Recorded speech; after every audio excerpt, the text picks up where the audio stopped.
صحیح بخاری حدیث نمبر اکرم صلی اللہ علیہ وآلہ وسلم کا ارشاد ہے، تمام اعمال کا دار و مدار نیت پر ہے، اور ہر عمل کا نتیجہ ہر انسان کو اس کی نیت کے مطابق ہی ملے گا۔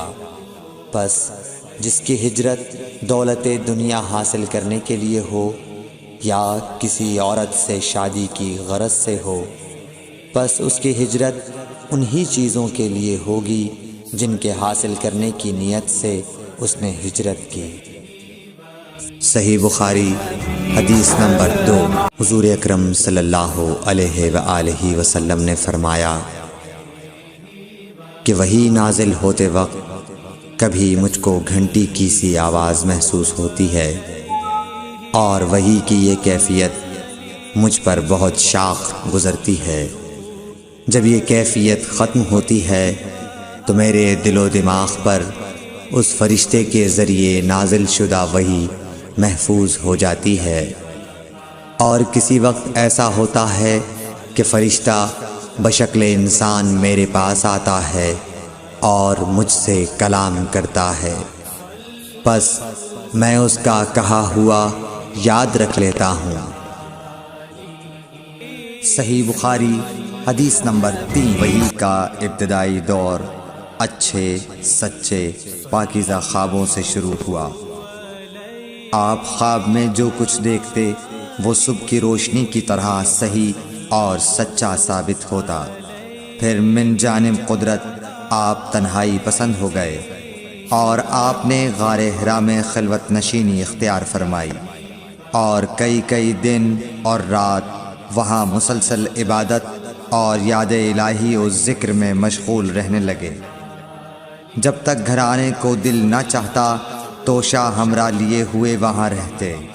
توشہ ختم ہونے پر ہی اہلیہ محترمہ حضرت خدیجہ رضی اللہ تعالی عنہا کے پاس تشریف لاتے، اور کچھ توشہ ہمراہ لے کر پھر وہاں جا کر خلوت گزین ہو جاتے۔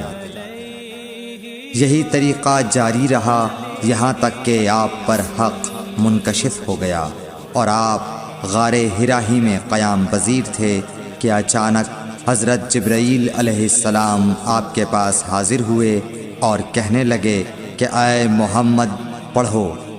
آپ فرماتے ہیں کہ میں نے کہا کہ میں پڑھنا نہیں جانتا۔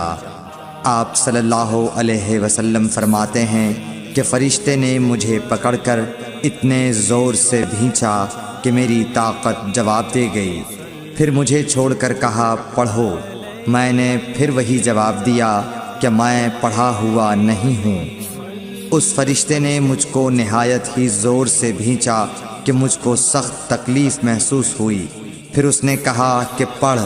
میں نے کہا میں پڑھا ہوا نہیں ہوں۔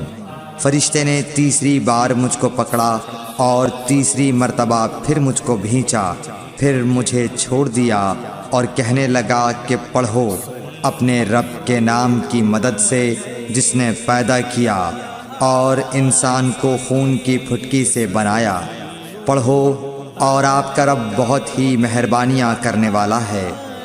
پس یہی آیتیں آپ حضرت جبرائیل علیہ السلام سے سن کر اس حال میں غار حرا سے واپس ہوئے کہ آپ کا دل اس انوکھے واقعے سے کانپ رہا تھا۔ آپ حضرت خدیجہ کے ہاں تشریف لائے اور فرمایا کہ مجھے کمبل اوڑھا دو، مجھے کمبل اوڑھا دو۔ لوگوں نے آپ کو کمبل اوڑھا دیا۔ جب آپ کا ڈر جاتا رہا تو آپ نے اپنی زوجہ محترمہ حضرت خدیجہ رضی اللہ تعالی عنہا کو تفصیل کے ساتھ یہ واقعہ سنایا، اور فرمانے لگے کہ مجھ کو اب اپنی جان کا خوف ہو گیا ہے۔ آپ کی اہلیہ محترمہ حضرت خدیجہ رضی اللہ تعالی عنہا نے آپ کی ڈھارس بندھائی اور کہا کہ آپ کا خیال صحیح نہیں ہے۔ اللہ کی قسم آپ کو اللہ کبھی رسوا نہیں کرے گا۔ آپ تو اخلاق فاضلہ کے مالک ہیں، آپ تو کنبہ پرور ہیں، بے کسوں کا بوجھ اپنے سر پر رکھتے ہیں، مفلسوں کے لیے آپ کماتے ہیں، مہمان نوازی میں آپ بے مثال ہیں، اور مشکل وقت میں آپ امر حق کا ساتھ دیتے ہیں۔ ایسے اوصاف حسنہ والا انسان یوں بے وقت ذلت و خواری کی موت نہیں پا سکتا۔ پھر مزید تسلی کے لیے حضرت خدیجہ رضی اللہ تعالی عنہا آپ کو ورقہ بن نوفل کے پاس لے گئیں، جو ان کے چچا زاد بھائی تھے اور زمانہ جاہلیت میں نصرانی مذہب اختیار کر چکے تھے اور عبرانی زبان کے کاتب تھے۔ چنانچہ انجیل کو بھی حسب منشائے خداوندی عبرانی زبان میں لکھا کرتے تھے۔ انجیل سریانی زبان میں نازل ہوئی تھی، پھر اس کا ترجمہ عبرانی زبان میں ہوا۔ ورقہ اسی کو لکھتے تھے۔ وہ بہت بوڑھے ہو گئے تھے، یہاں تک کہ ان کی بینائی بھی رخصت ہو چکی تھی۔ حضرت خدیجہ رضی اللہ تعالی عنہا نے ان کے سامنے آپ کے حالات بیان کیے اور کہا کہ اے چچا زاد بھائی، اپنے بھتیجے محمد صلی اللہ علیہ وسلم کی زبانی ذرا ان کی کیفیت سن لیجئے۔ وہ بولے کہ بھتیجے، آپ نے جو کچھ دیکھا ہے اس کی تفصیل سناؤ۔ چنانچہ آپ صلی اللہ علیہ وآلہ وسلم نے از اول تا آخر پورا واقعہ سنایا، جسے سن کر ورقہ بے اختیار ہو کر بول اٹھے کہ یہ تو وہی ناموس معزز رازدان فرشتہ ہے جسے اللہ نے حضرت موسیٰ علیہ السلام پر وحی دے کر بھیجا تھا۔ کاش میں آپ کے اس عہد نبوت کے شروع ہونے پر جواں عمر ہوتا، کاش میں اس وقت تک زندہ رہتا جبکہ آپ کی قوم آپ کو اس شہر سے نکال دے گی۔ رسول کریم صلی اللہ علیہ وآلہ وسلم نے یہ سن کر تعجب سے پوچھا کہ کیا وہ لوگ مجھ کو نکال دیں گے، حالانکہ میں تو ان میں صادق و امین و مقبول ہوں۔ ورقہ بولا، ہاں یہ سب کچھ سچ ہے، مگر جو شخص بھی آپ کی طرح امر حق لے کر آیا لوگ اس کے دشمن ہی ہو گئے ہیں۔ اگر مجھے آپ کی نبوت کا وہ زمانہ مل جائے تو میں آپ کی پوری مدد کروں گا۔ مگر ورقہ کچھ دنوں کے بعد انتقال کر گئے، پھر کچھ عرصے تک وحی کی آمد موقوف رہی۔ صحیح بخاری حدیث نمبر 4۔ حضور اکرم صلی اللہ علیہ وآلہ وسلم نے وحی کے رک جانے کے زمانے کے حالات بیان فرماتے ہوئے کہا کہ ایک روز میں چلا جا رہا تھا کہ اچانک میں نے آسمان کی طرف ایک آواز سنی اور میں نے اپنا سر آسمان کی طرف اٹھایا۔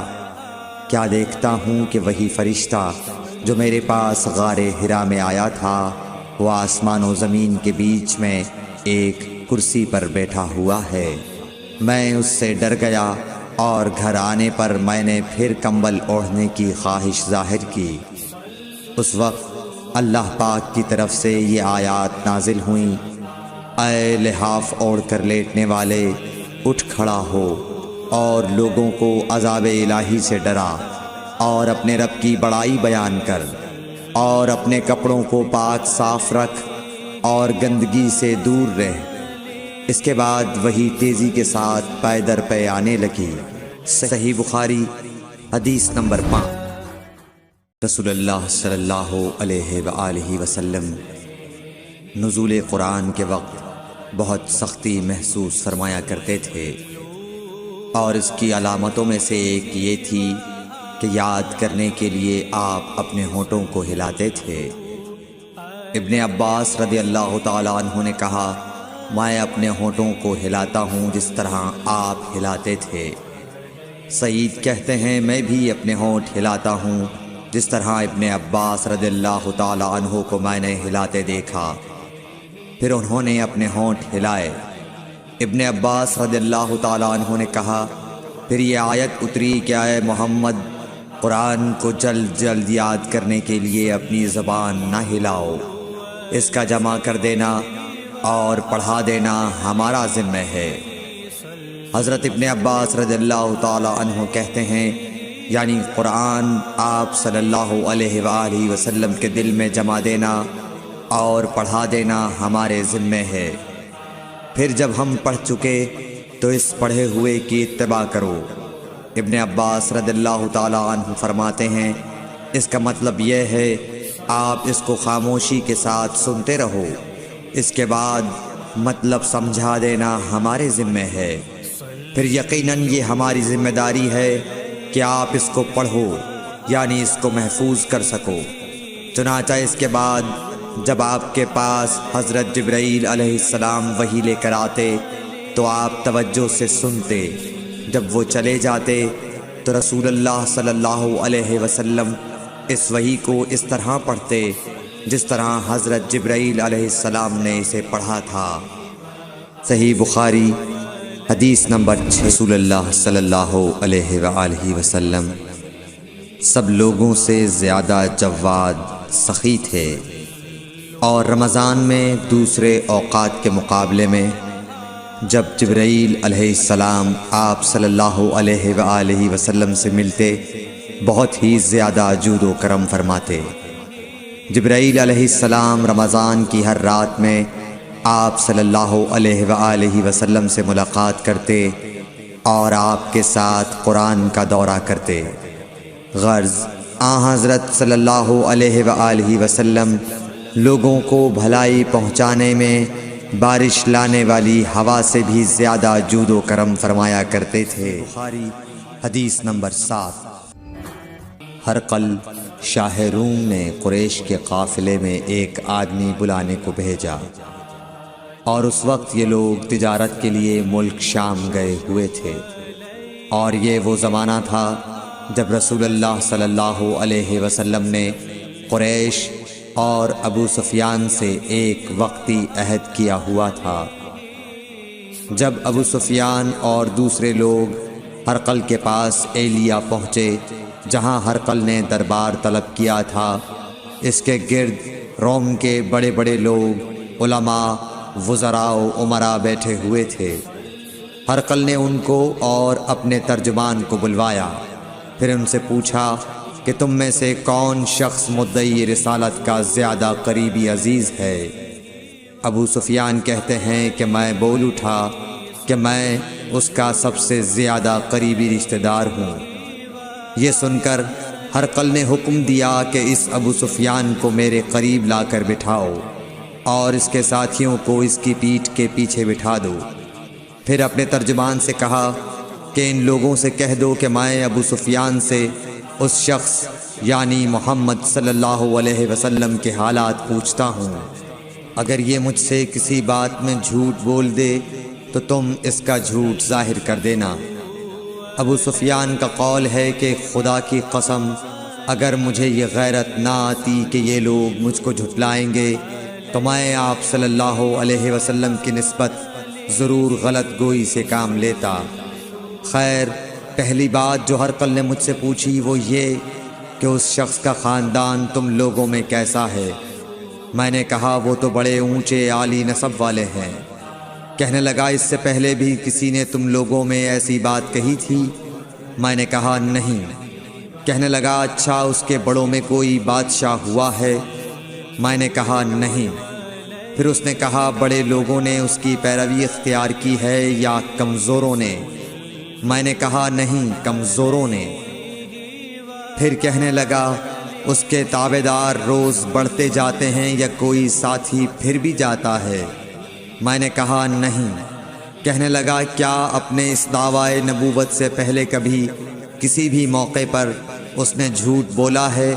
میں نے کہا نہیں، اور اب ہماری اس سے صلح کی ایک مقررہ مدت ٹھہری ہوئی ہے، معلوم نہیں وہ اس میں کیا کرنے والا ہے۔ ابو سفیان کہتے ہیں میں اس بات کے سوا اور کوئی جھوٹ اس گفتگو میں شامل نہ کر سکا۔ ہرقل نے کہا کیا تمہاری اس سے کبھی لڑائی بھی ہوئی ہے؟ ہم نے کہا کہ ہاں۔ بولا پھر تمہاری اور اس کی جنگ کا کیا حال ہوتا ہے؟ میں نے کہا لڑائی ڈول کی طرح ہے، کبھی وہ ہم سے میدان جنگ جیت لیتے ہیں اور کبھی ہم ان سے جیت لیتے ہیں۔ ہرقل نے پوچھا وہ تمہیں کس بات کا حکم دیتا ہے؟ میں نے کہا وہ کہتا ہے کہ صرف ایک اللہ ہی کی عبادت کرو، اس کا کسی کو شریک نہ بناؤ، اور اپنے باپ دادا کی شرک کی باتیں چھوڑ دو، اور ہمیں نماز پڑھنے، سچ بولنے، پرہیزگاری اور صلہ رحمی کا حکم دیتا ہے۔ یہ سب سن کر پھر ہرقل نے اپنے ترجمان سے کہا کہ ابو سفیان سے کہہ دے کہ میں نے تم سے اس کا نسب پوچھا تو تم نے کہا کہ وہ ہم سے عالی نسب ہے، اور پیغمبر اپنی قوم میں عالی نسب ہی بھیجے جایا کرتے ہیں۔ میں نے تم سے پوچھا کہ دعویٰ نبوت کی یہ بات تمہارے اندر اس سے پہلے کسی اور نے بھی کہی تھی، تو تم نے جواب دیا کہ نہیں۔ تب میں نے اپنے دل میں کہا کہ اگر یہ بات اس سے پہلے کسی اور نے کہی ہوتی تو میں سمجھتا کہ اس شخص نے بھی اسی بات کی تقلید کی ہے جو پہلے کہی جا چکی ہے۔ میں نے تم سے پوچھا کہ اس کے بڑوں میں کوئی بادشاہ بھی گزرا ہے، تو تم نے کہا کہ نہیں۔ تو میں نے دل میں کہا کہ ان کے بزرگوں میں سے کوئی بادشاہ ہوا ہوگا تو کہہ دوں گا کہ وہ شخص اس بہانے اپنے آباء و اجداد کی بادشاہت اور ان کا ملک دوبارہ حاصل کرنا چاہتا ہے۔ اور میں نے تم سے پوچھا کہ اس بات کے کہنے یعنی پیغمبری کا دعویٰ کرنے سے پہلے تم نے کبھی اس کو دروغ گوئی کا الزام لگایا ہے؟ تم نے کہا کہ نہیں۔ تو میں نے سمجھ لیا کہ جو شخص آدمیوں کے ساتھ دروغ گوئی سے بچے وہ اللہ کے بارے میں کیسے جھوٹی بات کہہ سکتا ہے۔ اور میں نے تم سے پوچھا کہ بڑے لوگ اس کے پیرو ہوتے ہیں یا کمزور آدمی؟ تم نے کہا کمزوروں نے اس کی اتباع کی ہے۔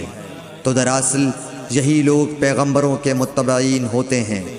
اور میں نے تم سے پوچھا کہ اس کے ساتھی بڑھ رہے ہیں یا کم ہو رہے ہیں؟ تم نے کہا کہ وہ بڑھ رہے ہیں، اور ایمان کی کیفیت یہی ہوتی ہے حتیٰ کہ وہ کامل ہو جاتا ہے۔ اور میں نے تم سے پوچھا کہ آیا کوئی شخص اس کے دین سے ناخوش ہو کر مرتد بھی ہو جاتا ہے؟ تم نے کہا نہیں۔ تو ایمان کی خاصیت بھی یہی ہے، جن کے دلوں میں اس کی مسرت رچ بس جائے وہ اس سے لوٹا نہیں کرتے۔ اور میں نے تم سے پوچھا کہ آیا وہ کبھی عہد شکنی کرتے ہیں؟ تم نے کہا نہیں۔ پیغمبروں کا یہی حال ہوتا ہے، وہ عہد کی خلاف ورزی نہیں کرتے۔ اور میں نے تم سے کہا کہ وہ تم سے کس چیز کے لیے کہتے ہیں؟ تم نے کہا کہ وہ ہمیں حکم دیتے ہیں کہ اللہ کی عبادت کرو، اس کے ساتھ کسی کو شریک نہ ٹھہراؤ، اور تمہیں بتوں کی پرستش سے روکتے ہیں، سچ بولنے اور پرہیزگاری کا حکم دیتے ہیں۔ لہٰذا اگر یہ باتیں جو تم کہہ رہے ہو سچ ہیں تو ان قریب وہ اس جگہ کا مالک ہو جائے گا کہ جہاں میرے یہ دونوں پاؤں ہیں۔ مجھے معلوم تھا کہ وہ پیغمبر آنے والا ہے، مگر مجھے یہ معلوم نہیں تھا کہ وہ تمہارے اندر ہوگا۔ اگر میں جانتا کہ اس تک پہنچ سکوں گا تو اس سے ملنے کے لیے ہر تکلیف گوارا کرتا۔ اگر میں اس کے پاس ہوتا تو اس کے پاؤں دھوتا۔ ہرقل نے رسول اللہ صلی اللہ علیہ وسلم کا وہ خط منگایا جو آپ نے وحیہ کلبی رضی اللہ تعالیٰ عنہ کے ذریعے حاکم بصرہ کے پاس بھیجا تھا، اور اس نے وہ ہرقل کے پاس بھیج دیا تھا۔ پھر اس کو پڑھا تو اس میں لکھا تھا، اللہ کے نام کے ساتھ جو نہایت مہربان اور رحم والا ہے۔ اللہ کے بندے اور اس کے پیغمبر محمد صلی اللہ علیہ وسلم کی طرف سے یہ خط ہے شاہ روم کے لیے۔ اس شخص پر سلام ہو جو ہدایت کی پیروی کرے۔ اس کے بعد میں آپ کے سامنے دعوت اسلام پیش کرتا ہوں۔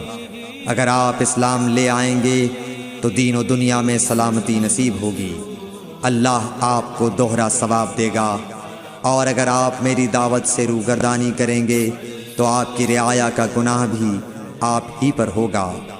اور اے اہل کتاب، ایک ایسی بات پر آ جاؤ جو ہمارے اور تمہارے درمیان یکساں ہے، وہ یہ کہ ہم اللہ کے سوا کسی کی عبادت نہ کریں اور کسی کو اس کا شریک نہ ٹھہرائیں، اور نہ ہم میں سے کوئی کسی کو خدا کے سوا اپنا رب بنائے۔ پھر اگر وہ اہل کتاب اس کتاب سے منہ پھیر لیں تو مسلمانوں، تم ان سے کہہ دو کہ تم مانو یا نہ مانو، ہم ایک خدا کے اطاعت گزار ہیں۔ ابو سفیان کہتے ہیں، جب ہرقل نے جو کچھ کہنا تھا کہہ دیا اور خط پڑھ کر فارغ ہوا تو اس کے ارد گرد بہت شور و غوغا ہوا، بہت سی آوازیں اٹھیں اور ہمیں باہر نکال دیا گیا۔ تب میں نے اپنے ساتھیوں سے کہا کہ ابو کبشہ کے بیٹے حضرت صلی اللہ علیہ وسلم کا معاملہ تو بہت بڑھ گیا، دیکھو تو اس سے بنی اصفر روم کا بادشاہ بھی ڈرتا ہے۔ مجھے اس وقت سے اس بات کا یقین ہو گیا کہ حضور صلی اللہ علیہ وسلم ان قریب غالب ہو کر رہیں گے، حتیٰ کہ اللہ نے مجھے مسلمان کر دیا۔ راوی کا بیان ہے کہ ابن ناطور ایلیا کا حاکم ہرقل کا مصاحب اور شام کے نصارہ کا لاٹ پادری بیان کرتا تھا کہ ہرقل جب ایلیا آیا ایک دن صبح کو پریشان اٹھا تو اس کے درباریوں نے دریافت کیا کہ آج ہم آپ کی حالت بدلی ہوئی پاتے ہیں، کیا وجہ ہے؟ ابن ناطور کا بیان ہے کہ ہرقل نجومی تھا، علم نجوم میں وہ پوری مہارت رکھتا تھا۔ اس نے اپنے ہمنشینوں کو بتایا کہ میں نے آج رات ستاروں پر نظر ڈالی تو دیکھا کہ ختنہ کرنے والوں کا بادشاہ ہمارے ملک پر غالب آ گیا ہے۔ بھلا اس زمانے میں کون لوگ ختنہ کرتے ہیں؟ انہوں نے کہا کہ یہود کے سوا کوئی ختنہ نہیں کرتا، سو ان کی وجہ سے پریشان نہ ہوں۔ سلطنت کے تمام شہروں میں یہ حکم لکھ بھیجیے کہ وہاں جتنے یہودی ہوں سب قتل کر دیے جائیں۔ وہ لوگ انہی باتوں میں مشغول تھے کہ ہرقل کے پاس ایک آدمی لایا گیا جسے شاہ غسان نے بھیجا تھا۔ اس نے رسول اللہ صلی اللہ علیہ وسلم کے حالات بیان کیے۔ جب ہرقل نے سارے حالات سن لیے تو کہا کہ جا کر دیکھو وہ ختنہ کیے ہوئے ہے یا نہیں۔ انہوں نے اسے دیکھا تو بتلایا کہ وہ ختنہ کیا ہوا ہے۔ ہرقل نے جب اس شخص سے عرب کے بارے میں پوچھا تو اس نے بتلایا کہ وہ ختنہ کرتے ہیں۔ تب ہرقل نے کہا کہ یہی محمد صلی اللہ علیہ وسلم اس امت کے بادشاہ ہیں جو پیدا ہو چکے ہیں۔ پھر اس نے اپنے ایک دوست کو رومیہ خط لکھا اور وہ بھی علم نجوم میں ہرقل کی طرح ماہر تھا۔ پھر وہاں سے ہرقل حمص چلا گیا۔ ابھی حمص سے نکلا نہیں تھا کہ اس کے دوست کا خط اس کے جواب میں آ گیا۔ اس کی رائے بھی حضور صلی اللہ علیہ وسلم کے ظہور کے بارے میں ہرقل کے موافق تھی کہ محمد صلی اللہ علیہ وسلم واقعی پیغمبر ہیں۔ اس کے بعد ہرقل نے روم کے بڑے آدمیوں کو اپنے حمص کے محل میں طلب کیا اور اس کے حکم سے محل کے دروازے بند کر لیے گئے۔ پھر وہ اپنے خاص محل سے باہر آیا اور کہا، اے روم والو، کیا ہدایت اور کامیابی میں کچھ حصہ تمہارے لیے بھی ہے؟ اگر تم اپنی سلطنت کی بقا چاہتے ہو تو پھر اس نبی صلی اللہ علیہ وسلم کی بیعت کر لو اور مسلمان ہو جاؤ۔ یہ سننا تھا کہ پھر لوگ وحشی گدھوں کی طرح دروازوں کی طرف دوڑے مگر انہیں بند پایا۔ آخر جب ہرقل نے اس بات سے ان کی یہ نفرت دیکھی اور ان کے ایمان لانے سے مایوس ہو گیا تو کہنے لگا کہ ان لوگوں کو میرے پاس لاؤ۔ جب وہ دوبارہ آئے تو اس نے کہا، میں نے جو بات کہی تھی اس سے تمہاری دینی پختگی کی آزمائش مقصود تھی، سو وہ میں نے دیکھ لی۔ تب یہ بات سن کر وہ سب کے سب اس کے سامنے سجدے میں گر پڑے اور اس سے خوش ہو گئے۔ بالآخر ہرقل کی آخری حالت یہی رہی۔